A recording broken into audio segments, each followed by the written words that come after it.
Baik, teman-teman. Assalamualaikum warahmatullahi wabarakatuh. Selamat pagi semuanya. Mudah-mudahan di pagi hari ini tetap semangat, selalu sehat dan lancar menjalankan segala aktivitasnya yang berujung sukses. Amin. Ya baik teman-teman, pada minggu yang lalu kita sudah membahas tentang perkembangan AI dari masa ke masa, kemudian jenis-jenis AI, tantangan dan peluang dalam pemanfaatan AI pada pelayanan bimbingan konseling. Nah, AI ini merupakan teknologi yang super canggih di masa sekarang karena melalui sistem yang dibangun oleh beberapa perangkat digital sehingga bisa bekerja untuk membantu beberapa pekerjaan-pekerjaan yang akan dilakukan oleh manusia. Nah, dalam hal ini kita akan membahas pemanfaatan AI pada pelayanan bimbingan konseling. Baik, ada 4 platform yang akan kita sampaikan dalam pemanfaatan layanan bimbingan konseling. Jadi pada pagi hari ini saya akan menjelaskan tutorial penggunaan AI. Dalam hal ini ChatGPT, kemudian Perplexity, selanjutnya Quillbot dan Paraphrase. Dan minggu kemarin kita sudah membahas apa itu ChatGPT dan AI yang lainnya. Jadi ChatGPT dapat kita ambil secara substansinya bahwasanya suatu platform perangkat digital yang bisa dimanfaatkan untuk menelusuri beberapa informasi, beberapa keterangan-keterangan terkait dengan kata kunci yang kita tuliskan atau kita ketikkan di kolom pencaharian ChatGPT tersebut. Demikian halnya juga dengan Perplexity. Ada sisi perbedaan, keunggulan dan kelemahan masing-masing AI ini, di mana kalau misalnya ChatGPT di masa sebelumnya ChatGPT ini mesti harus mendaftarkan diri dulu. Jadi user atau pengguna harus mendaftarkan profil informasi yang dibutuhkan oleh platform ini, baik itu nama, email dan lain sebagainya, yang itu merupakan menjadi data awal dan sebagai syarat untuk mengakses beberapa informasi yang kita gunakan berikutnya. Demikian halnya Perplexity. Namun seiring dengan perkembangan zaman, ternyata sekarang ini ChatGPT tidak harus login, tidak harus sign up dulu, tapi bisa digunakan secara langsung. Namun kita coba nanti bagaimana penggunaannya dan pemanfaatnya dalam layanan bimbingan dan konseling. Oke, sedikit lagi kita sampaikan bahwasanya ChatGPT tadi memberikan informasi atau keterangan-keterangan yang dibutuhkan dan dia akan bekerja melalui database yang telah bekerja sama dengan platform ini. Jadi misalnya nanti ketika kita ingin mengetahui apa itu definisi bimbingan konseling menurut si A, si B, si C dan lain sebagainya. Nah, nanti ketika kita ketikkan itu, maka ChatGPT akan bekerja dalam beberapa menit dan bahkan beberapa detik bisa menampilkan informasi-informasi yang dibutuhkan. Namun ada sisi kelemahannya. Kelemahannya ketika ChatGPT itu digunakan untuk mencari informasi, dia hanya terbatas dengan kata-kata, kalimat-kalimat yang terkait dengan pertanyaan yang dijawabnya. Namun berbeda kalau misalnya perplexity. Perplexity selain informasi yang disampaikan, dia menampilkan juga beberapa sumber informasi yang didapatkannya atau berupa referensi. Dan referensi itu bisa kita telusuri dan bisa kita download. Oke, sedangkan AI Quillbot dan Paraprase ini merupakan AI yang bekerja membantu user atau pengguna untuk memparafrase kalimat atau memproduksi kalimat-kalimat yang telah disusun sebelumnya menjadi kalimat-kalimat yang baru tanpa mengubah makna dan maksud atau tujuan dari suatu kata atau suatu pendapat yang telah diparafrase. Demikian juga parafrase online ini. Ada sisi perbedaan, ada sisi keunggulan dan kelemahan masing-masing ini. Oke, kita coba dulu penggunaan ChatGPT. Nah, jadi tadi saya mengatakan bahwasanya ternyata sekarang ChatGPT tidak harus login dulu. Kita coba. Oke, sebelum layar ini terbuka, mungkin teman-teman bisa mencoba mencarinya. Nah, jadi tinggal diketik saja ChatGPT ya, di Google ya. Kemudian Google akan menampilkan beberapa informasi terkait ChatGPT dan kita klik yang ini. Nah, sudah terbuka halamannya. Kita coba tes apakah bisa tanpa login. Nah, dengan kabar beberapa bulan yang lalu itu sudah bisa tanpa login. Kita tes, coba. Kita ingin mencari misalnya definisi bimbingan konseling. Definisi bimbingan dan konseling. Kita enter. Dan ternyata memang tidak harus mendaftarkan diri, tidak harus login dulu. Nah, jadi dia bisa bekerja. Nah, ini dia bekerja dalam waktu beberapa detik ya, bisa kita lihat. Nah, maka dia sudah menampilkan terkait dengan informasi yang kita butuhkan. Nah, ChatGPT menyatakan bahwasanya bimbingan konseling adalah proses interaktif yang bertujuan membantu individu bla bla bla bla. Nah, dari mana informasi ini didapatkan oleh ChatGPT? Ya, tentunya platform ChatGPT ini tim manajemennya sudah bekerja secara aktif untuk bekerja sama beberapa lintas platform, baik itu Google, Apple, dan lain sebagainya.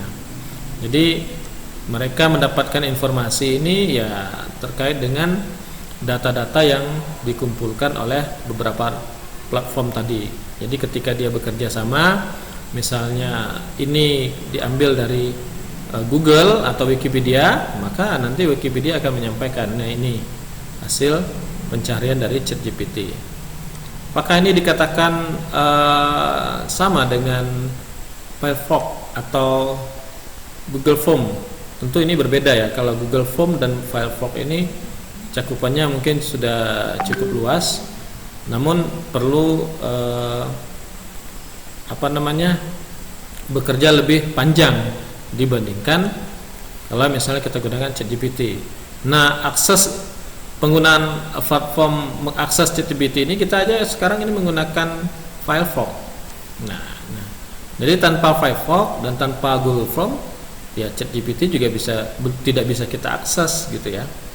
Oleh karena itu mereka tuh sudah bekerja sama. Jadi begini. Oke, kalau misalnya saudara juga ingin mendaftarkan, ingin login, boleh. Nah, bagaimana caranya? Oke, kita coba ulang ya. Kita buka ini, ulang lagi. Kemudian kita login. Sign up dulu. Sign up. Kemudian ya tulis email yang akan kita daftarkan. Misalnya saya mendaftarkan email yang mana nih ya? Oke. coba cari. Kebetulan email saya sudah ada di Firefox ini, jadi tinggal saya pilih saja. Jadi nanti saudara-saudara, teman-teman mungkin bisa mendaftarkan berdasarkan email yang akan digunakan. Ya, emailnya ini akan lebih baik email yang digunakan sehari-hari lah gitu ya. Oke, ini dia akan nanya tanggal lahir.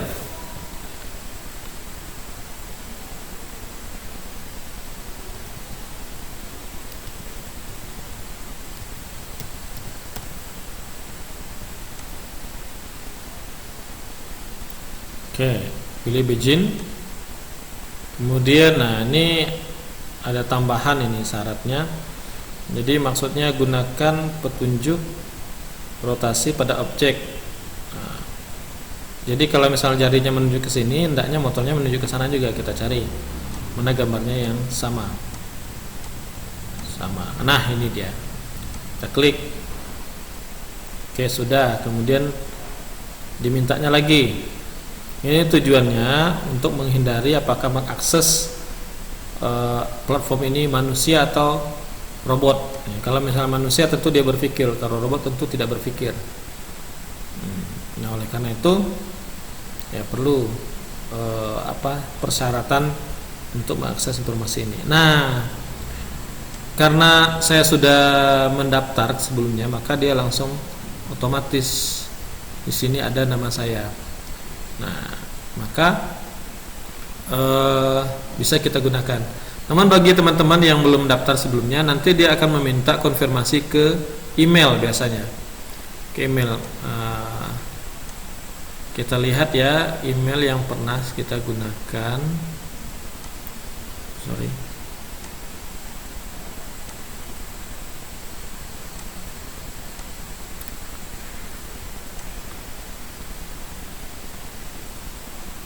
Ya, jadi setelah saudara daftar tadi, di sini biasanya dia minta verifikasi. Nah, ini nanti kita verifikasi email. Nah, terus nanti kembali kepada chat GPT tadi. Nah, setelah itu baru maka sudah terdaftarlah kita sebagai pengguna dalam hal ini memanfaatkan chat GPT.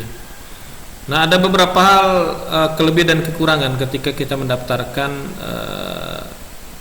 diri kita atau login dengan email kita, mendaftar di ChatGPT, dan ketika tidak mendaftar ada perbedaan. Kalau misalnya tadi tidak mendaftar, tidak ada petunjuk alternatif yang bisa kita manfaatkan apa terkait dengan definisi bimbingan konseling tadi. Tapi kalau sekarang kita lihat,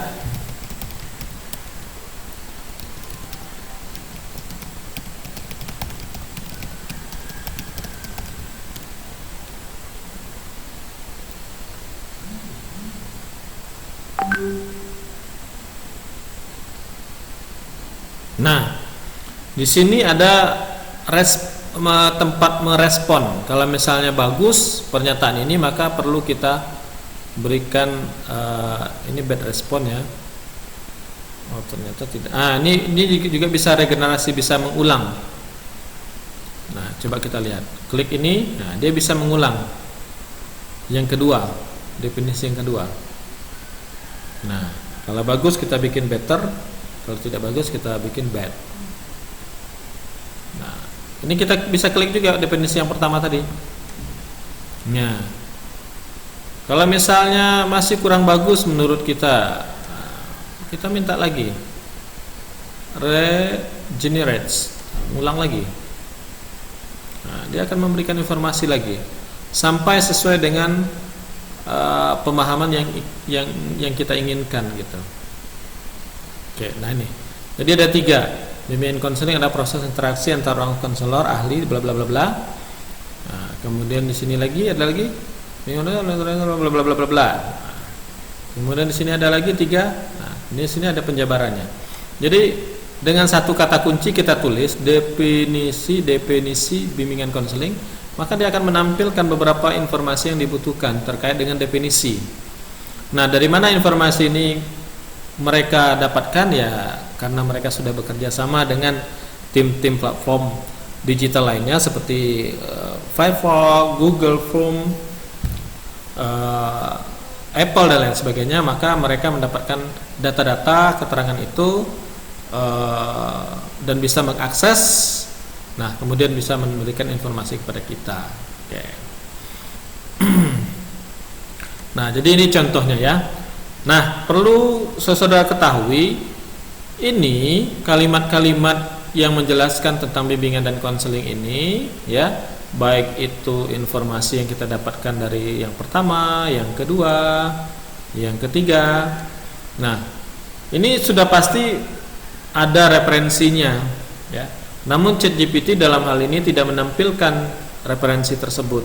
Dia hanya memberikan informasi secara bebas. Jadi tergantung user lagi, apakah user ini mau menggunakannya secara keseluruhan atau dimodifikasi bahasanya atau diparafrase, ya silahkan. Namun ketika diakses ya, ketika kita tempelkan ini, kita pindahkan misalnya ini ke Microsoft Word ya, definisi ini kita pindahkan ke Microsoft Word.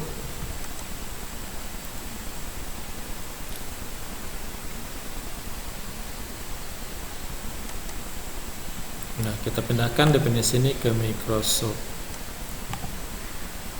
Word. Nah, gini ya. Nah, jadi informasi ini kalau misalnya kita gunakan tanpa kita sampaikan sumber informasinya, mungkin saja nanti kita akan terjebak. Nah, ini seolah-olah dari kita, padahal dari ChatGPT.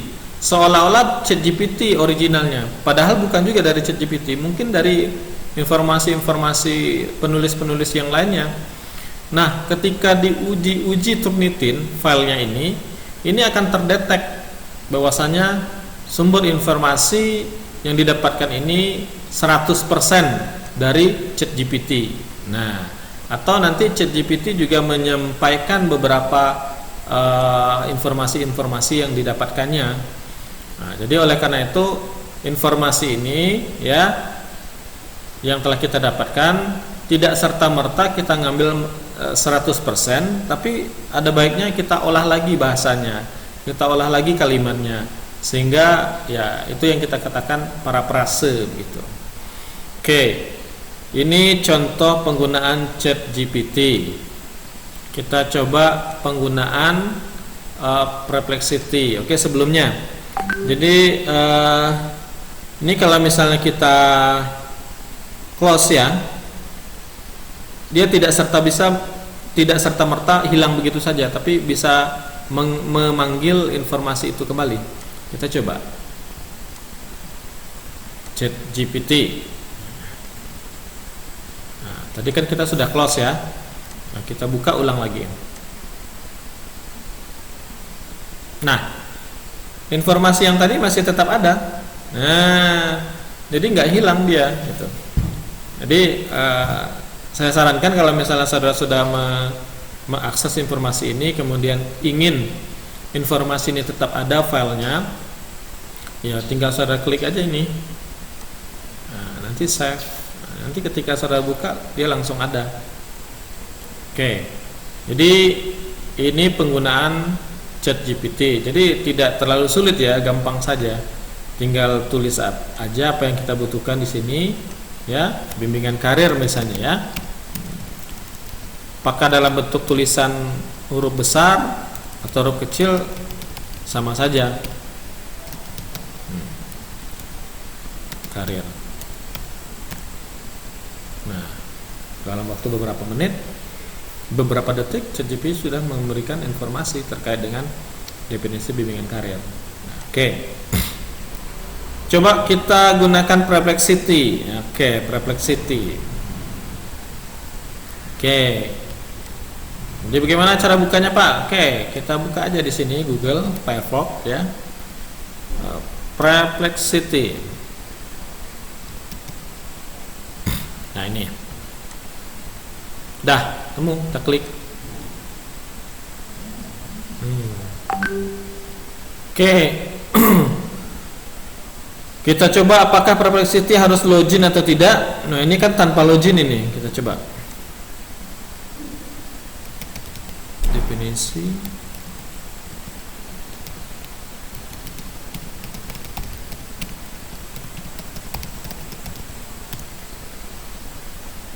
wow, ternyata tidak harus login sekarang lagi. Nah, sorry, iya harus login. Ini saya sudah login ini. Oh iya memang betul-betul. Ya harus login kayaknya. Ini saya sudah login, maka terdata dia di sini.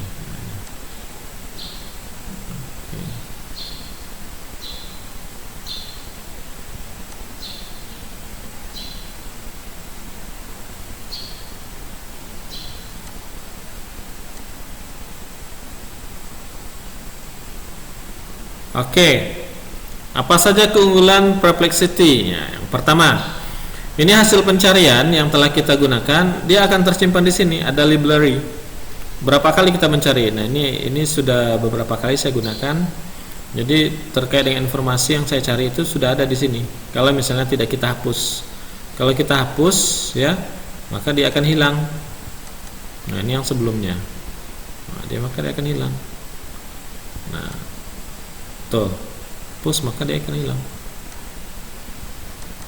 Oke, nah ini informasi yang tadi.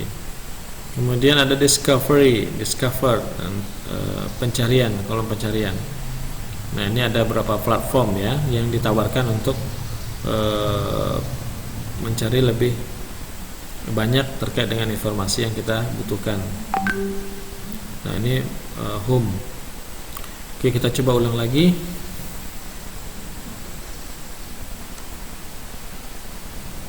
Nah, ini buktinya saya sudah login ya.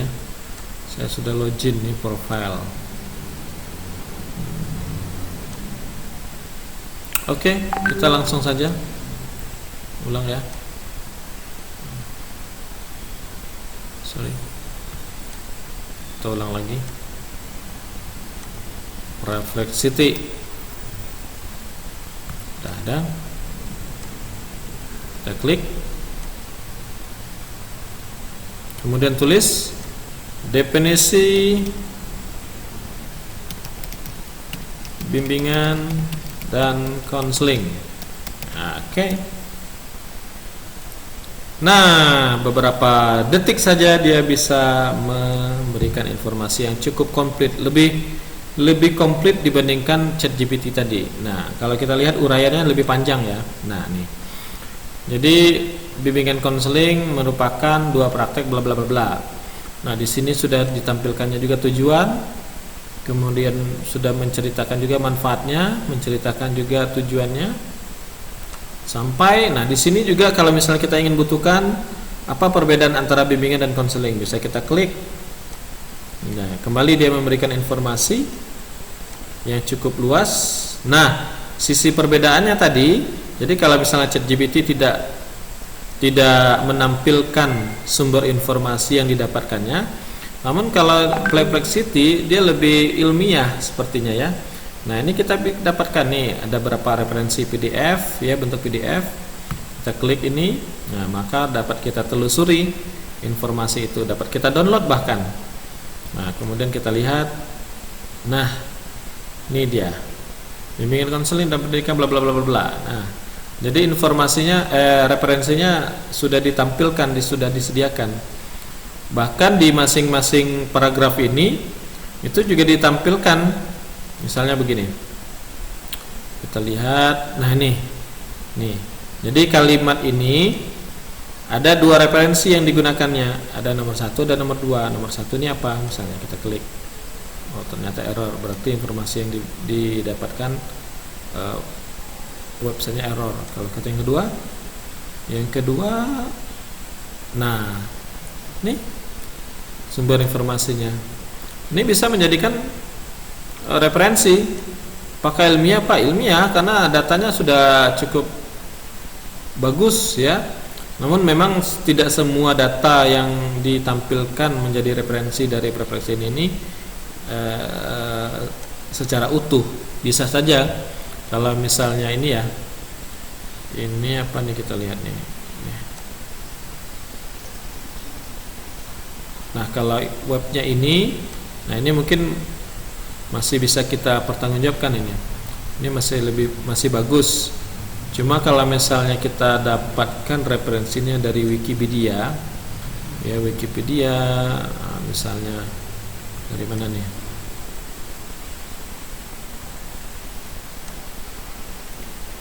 Dari Kuiper ya. Itu bisa saja informasi yang disampaikan itu berubah. Oleh karena itu, ya saudara harus juga memilih beberapa referensi yang telah ditampilkan oleh Perplexity. Oke, kalau misalnya ChatGPT tadi kita ngambilnya itu harus mengcopy seperti ini. Kalau ChatGPT tidak perlu. ChatGPT kita ambil saja di sini copy. Ya, klik ya. Kemudian kita pindahkan ke Word. Ya. Kita pindahkan ke Word. Nah, dia sudah menampilkan sitasi yang menjadi referensi. Nah, ini sudah bisa kita akses. Mau di-download, bisa di-download. Nah, jadi Perplexity ini kesannya lebih ilmiah dibandingkan ChatGPT. Nah, kemudian apa saja Pak? Ya, tanyakan aja informasi yang dibutuhkan, misalnya bimbingan karir ya, bimbingan karir. Kita klik dah. Nah, dapat. Oke. Baik, lagi-lagi kita sampaikan informasi yang telah disampaikan oleh Perplexity atau ChatGPT ini mesti kita parafrase kalimatnya. Kenapa? Karena kalau tidak diparafrase, ketika setelah dipindahkan di Office ya, Word, dan kemudian akan kita uji Turnitinnya, maka akan terdetek persentase dari referensi yang kita ambil. Kalau misalnya tidak kita parafrase, ya bisa saja ini 100% gitu ya. Oke, bagaimana cara memparafrase? Baik, lanjut. Sekarang kita berlanjut kepada penggunaan Quillbot. Nah, Quillbot. Kita klik, kita buka Quillbot. Oke, ini Quillbot. Kemudian kita klik ini. Nah, ini juga mesti bisa digunakan tanpa login dan bisa digunakan tidak tanpa harus login gitu. Nah, ini contohnya tanpa login. Oke, kita coba parafrase kalimat tadi. Oke, sebelum kita jelaskan kita memparafrase. Jadi di Quillbot ini ada beberapa bahasa dunia yang bisa kita akses, kita gunakan. Mulai dari bahasa Afrika dan lain sebagainya. Di sini juga ada bahasa Indonesia ya. Ada bahasa Indonesia, ada bahasa Indonesianya. Indonesia. Nah, jadi nanti dia akan berubah berbahasa Indonesia. Oke. Kemudian ada beberapa aplikasinya, ya ini ada story-nya, ada compare-nya, ada tool-nya, setting-nya dan lain sebagainya. Oke, baik, langsung saja kita ingin memparafrase kalimat ini. Kita blok, kita copy.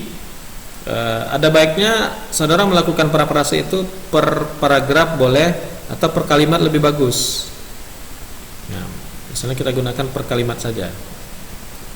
Nah, satu kalimat terkait dengan definisi bimbingan konseling.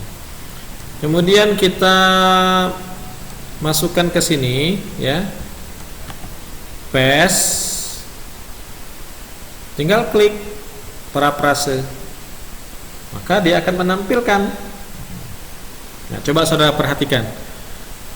Nih, bimbingan dan konseling adalah proses interaksi antara seorang konseling ahli dan bla bla bla bla. Nah, tiba di sini dia akan memparafrase ya, kalimat mendefinisikan ulang terkait dengan definisi BK ini dengan bahasa yang baru.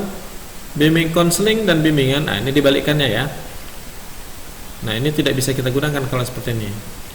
Bimbingan dan konseling adalah proses di mana seorang profesional membantu individu atau kelompok dalam mengatasi masalah emosional, sosial, akademik. Nah, jadi kalau misalnya kata konseling dan bimbingan ini di parafrasenya, tujuannya supaya tidak terdetek Turnitin, Tapi kalau misalnya kata yang sifatnya baku ini mestinya tidak perlu dilakukan praprase.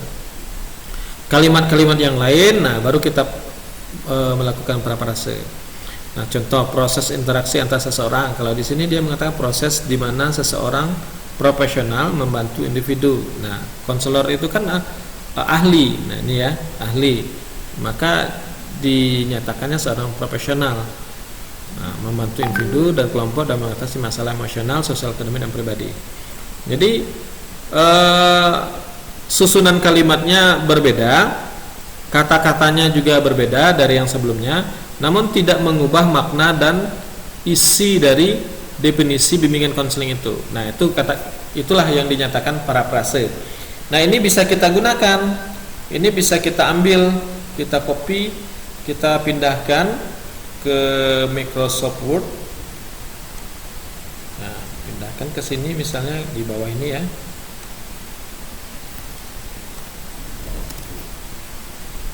Kita paste. Nah, dah selesai, kita sudah melakukan parafrase. Oke. Perlu diperhatikan juga, jadi setiap kalimat yang diparafrase oleh platform Quillbot ini tidak serta-merta semuanya kalimatnya bisa kita manfaatkan. Nah, contohnya ini satu kata konseling dan bimbingan ini, dibaliknya tentu ini tidak menjadi kata yang baku ya. Nah, maka perlu kita baca gitu. Kita perlu baca, kita analisa benar enggak, sesuai enggak apa yang disampaikan oleh hasil dari Quillbot ini. Nah, jadi saudara juga tidak melakukan secara instan. Nah, tetap melalui proses membaca, menganalisa, dan baru menyusun ke kalimat-kalimat atau ke paragraf yang berikutnya. Oke. Nah, kemudian apakah kata-kata ini juga bisa diparafrase dengan bahasa yang lain? Ya, kita coba aja. Ini bahasa Indonesia ya, kita parafrase dalam bahasa Inggris. Gimana hasilnya? Nah, dia secara otomatis akan menjelaskan. Nah, ini mungkin dalam bahasa Inggris berbeda lagi gitu ya. Jadi dia bisa menerjemahkan antar bahasa. Nah, ini keunggulan dari Quillbot gitu. Oke, di samping itu apalagi sama dengan parafrase juga begitu.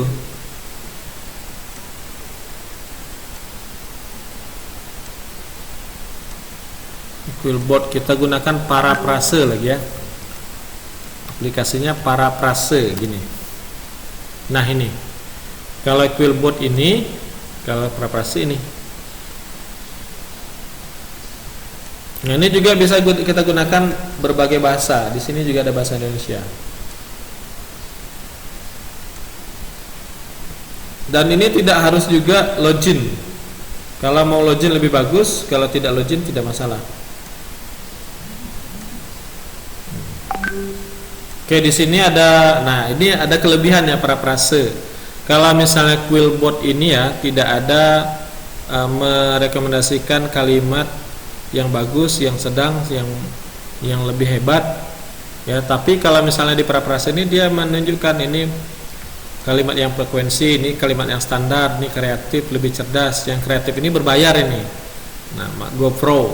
Jadi kalau misalnya saudara menggunakan yang kreatif ini, kualitas kalimat dari hasil parafrase itu lebih bagus. Nah, apalagi yang lebih cerdas ini. Namun kita berbayar kalau misalnya Quillbot ini tidak berbayar, tapi kalau parafrase yang terkait dengan dua item ini berbayar karena kualitasnya lebih bagus dibandingkan standar dan frekuensi. Nah, kita bisa melihatnya langsung saja. Jadi kita coba memparafrase definisi bimbingan dan konseling misalnya ini ya. Kita lihat kualitas dari platform parafrase itu sendiri. Oke, kita klik sini. Kemudian di enter.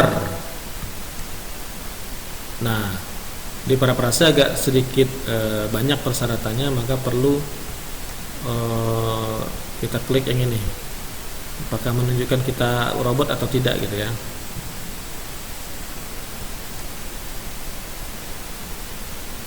Oke, dalam waktu beberapa detik dia sudah menjelaskan mempraprase. Nah, bimbingan konseling. Ternyata kalau di praprase itu tidak dirubahnya ya bimbingan dan konselingnya. Nah, ini kualitasnya lebih bagus sepertinya dibandingkan Quillboard. Bimbingan konseling ada proses interaktif antara konsultan profesional. Nah, ada beberapa hal keunggulan di praprase ini. Kalau misalnya di Quillboard ya, di Quillboard itu dia tidak mendeteksi atau tidak menunjukkan beberapa kata-kata yang sama dan kata-kata yang dirubahnya. Tapi kalau misalnya di praprase itu ada ditandainya. Nih, kata-kata yang sama. Ini kata-kata yang dirubahnya. Konsultan, konselor, ahli, profesional. Nah, tapi ini juga perlu kita modifikasi ulang karena bimbingan konselor itu tidak hanya konsultan ya. Kalau di sini biasanya konsultan. Nah, itu ada kelemahannya juga tentunya. Oke, nah ini kalau misalnya kita ambil ya, kita copy kemudian kita paste di Word, pindahkan ke sini misalnya. Dan ini nanti kalau diuji Turnitin dia tidak akan terdeteksi karena sudah dilakukan praprase. Oke, baik, sampai di sini dulu penjelasan kita tutorial penggunaan AI Artificial Intelligence terkait dengan platform ChatGPT ya, Perplexity, Quillboard dan praprase ya. Jadi saudara sebagai calon konselor bisa memanfaatkan ini untuk mengakses berbagai informasi yang dibutuhkan, apakah itu bikin makalah, apakah itu bikin artikel, apakah itu bikin program dan lain sebagainya. Bisa saudara gunakan beberapa aplikasi atau platform ini. Tentu perlu kita pahami ini adalah alat untuk memudahkan kita bekerja. Dan ini bukan suatu tujuan. Jadi ini bukan dijadikan suatu tujuan serta-merta dengan penggunaan platform ini pekerjaan kita selesai sebenarnya, tidak. Tapi ini hanya membantu. Jadi kita bekerja tetap membaca ya, tetap menganalisa dan juga tetap menyusun kata-kata atau kalimat-kalimat yang telah kita akses gitu.